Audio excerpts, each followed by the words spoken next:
ng'ayogera ebintu ebimenya ssemateeka n'amaanyi mangi ng'abiwagira era ng'agamba ssemateeka tekola. Lwaki omanyi esaalirwa nnyo? Kubanga ku ffenna abali wano Omusana ono ye muntu eyatuula mu Constituency Assembly ku lwa bannayuganda okuwandiika ssemateeka nti ne bwe waali badde abantu abalala bonna nga bagwegwenyuse abantu nga lw'Omusana baali badde basigalamuko ku magezi okujjukiza bannayuganda basis sigamye tolina nti mwali badde mwerekamu ak'obuntu okujjukiza bannayuganda wawe twasinziira wawe mwasinziira lw'Omusana okukola constitution eteekawo kooti eteekawo ennaku ez'okuwoza egamba nti tudde ku mateeka naye naawe eyatuula mu Constituency Assembly nga ku siviiku ne bw'oliba ogenze the biggest thing ekiri kujjukirwako lw'Omusana nti wali mu Constituency Assembly okuwandiika ssemateeka bw'oba gw'oyogera bw'otyo ku constitution eno kyansonyi nnyo kiswaza nnyo kyannaku.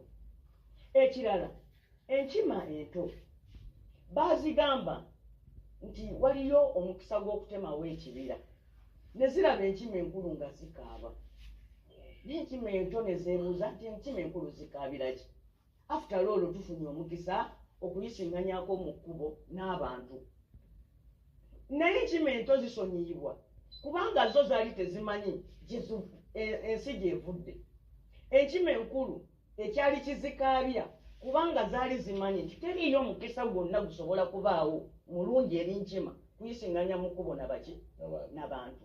Abantu abafaayo ku lw'amawanga okujjako nga bannange mmwe bentudde nammwe wano kuba mpulidde ono agamba oli Kabanda nti kanjogere mu Lunyankole osinga otegeera ni Kabanda asinga atya otegeera oti Olunyankole yali badde asinga ategeera Luganda n'okujjako nga mugamba nti mulina amawanga amalala gye mulaga muntu wasobola okukubira enduulu eggwanga lye nga liserengeta mu kafo akazibu bwe kati naddala ffenna abali wano batulondayo nga bagamba ti bano abantu katubalondeyo bantu babuvunaanyizibwa nti abantu bano tubaleete wano. Kabanda mubaka wa paalamenti yaliko omukulembeze w'abavubuka ono mwami Munyagwa mubaka wa paalamenti musajja Gasumba afubye nnyo okulaga nti no munnansi afaayo okubigenda mu maaso mu nsi.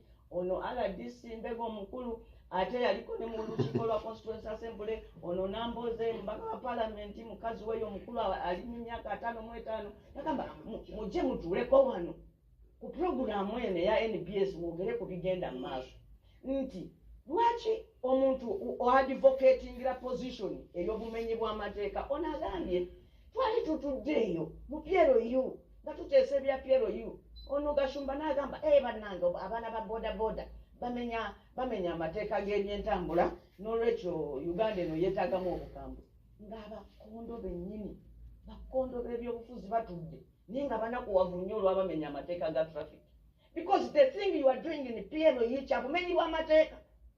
Mutudde mu bumenyi bw'amateeka mukutte omusirikale w'eggwanga mumuwaze nti oli mwana wa president just mukwagala okusaakaanya okutalinaako okugamba nti abantu abamu tulowooza mulina amawanga ga mirundi ebiri oba ffenna tuli bannayuganda. Muntu ki ataliagadde eggwanga lino mwami Museveni emyaka gyali kulembedde 40 okulitukwasa nga temwogera bwogezi abantu bafa Kyagulanyi ogamba otya nti nno banaakutte empologoma enfu tebeera ya kitalo kirira mu owino ndeetereyo eddiba ly'empologoma oba empologoma okufa kyangu si kyangu. Muli mu ggwanga omukulembeze neyo Rasha gye mwegomba omwana wa Putini ye CDF ne Rasha gye mwegomba banange singa tulinga Rasha nitwefuganga Rasha omwana wa Putini ye CDF. China gye mwegomba China obba ssente z'omusolo n'okomawo n'otuula mu ofiisi n'oyinayina mubeegombako bya mpisa mbi ebirungi temubyegomba. Kambabuulire omuntu atudde munnamagye twewandikire etteeka lino oyagala owa bodaboda akwate amateeka ga trafiki nange ekyenzikiriza naye munnamagye akulembera amagye atudde agambye lead of opposition mu ggwanga omuntu akulembera oludda oluvuganya gavumenti nti oyo nsobola okgenda ne musalako omutwe. Temwagala nakugamba nti ekyo kikyamu naye mugamba bwe lwaki wazeemu nti bw'ofa kyekibaawo. Bassebo ne bannyabo fe abantu abamu n'abantu abasinga abangi abawuliriza wano Uganda ly'eggwanga lyaffe. Abantu abasinga obungi abo kye basinga okwagala kukulemberwa bulungi.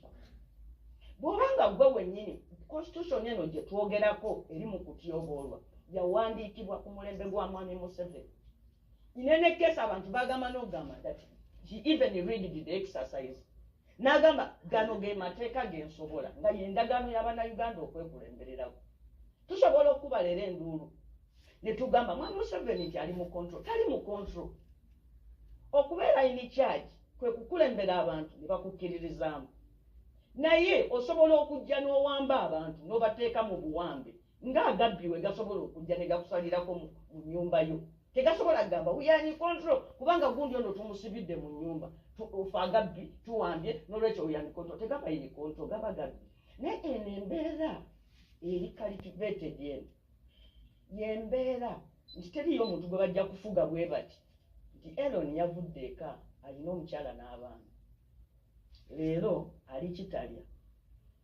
Oli ku Yugi Update TV kusinzira okubanga otuuliza mukwano gwange yenna ali eyo gwe atannaba kubanga otweyungako kirya wansi waliwo ekigambo subscribe kikooneko ojja kuba osobola bulungi otwegattako tufollowinge osobola okubanga ojja ne mu comment section okuteeseganya wamu ne bannayuganda abeekuumira ku mukutu guno. Omukutu guno njaga kutegeeza nti guwulirizibwa abantu bangi era onojja n'oteekako eddoboozi lyo lijja kubanga liwulikika era nga lituukako oyo gweyagala lituukeko. Gwe kyolina okukola subscribing abusubscribing sobola okwongera eddoboozi lyaffe lisobola okuba nga lituuka wala. Ndowooza mu nsonga eno Nambooze mutuufu ku nsonga eno waliwo abakulu be twandibadde tutwala ng'ekyokulabirako nga balina kubeera exemplary eri emigi gy'emiti egijambya obufuzi, naye n'olaba nga nabo bakyavulubana n'enguzi okusobola okulaba nga battattana ssemateeka w'eggwanga Uganda so nga bakimanyi nti no ssemateeka gwe musingi gw'eggwanga. Constitution buli wabeera ng'akwatibwamu gwe twala example waka nga wazimbadde ennyumba yo ofune ensululu otandika osima wansi omusingi golooza ki ekiddirira nnyumba kugwa. Buli wookwata constitution awaniridde eggwanga kibanga gwe gubanga omusingi gw'eggwanga ate n'otandika okuguzannyisa kitegeeza ggwanga ly'oba oyagala okusuula bannange. Kindowooza abakulembeze baffe mwandibadde bagezi nnyo n'okukirako awo tulowooza. Golowooza ki gwe mukwano gwange? Nkwaniriza okujja mu comment section, jja mu comment section oteekeyo endowooza yo. Golowooza ki ku bannabyabufuzi naddala abamaze ebbanga mu byobufuzi okuba nga battattana ssemateeka ne bamukwata ne bamuvulunga? Golowooza kino kirekawo eggwanga gwe mukwano gwange ali eyampuliriza. Mbaaniriza nnyo era mwebale kwekuumira ku Yugi Update TV. Mubeere bulungi, mweraba.